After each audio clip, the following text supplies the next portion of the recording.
Hello po mga kaosam. I am Matthew. I also love math.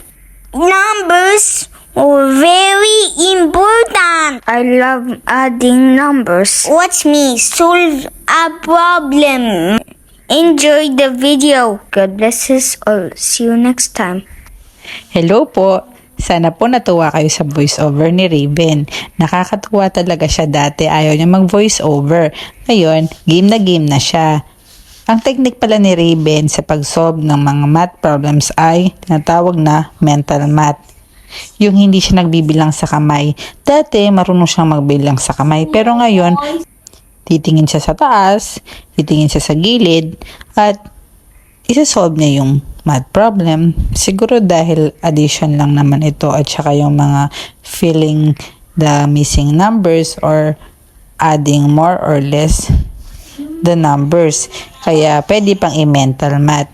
Again, sa lahat ng video ko kay Raven, basta tungkol sa math ang nakatulong sa kanya nung nagsisimula siya sa pagsosolve ng mga math problem like addition, subtraction, at itong coming na multiplication at division ay ang number blocks. Try nyo pong ipanood sa inyong mga log. God bless!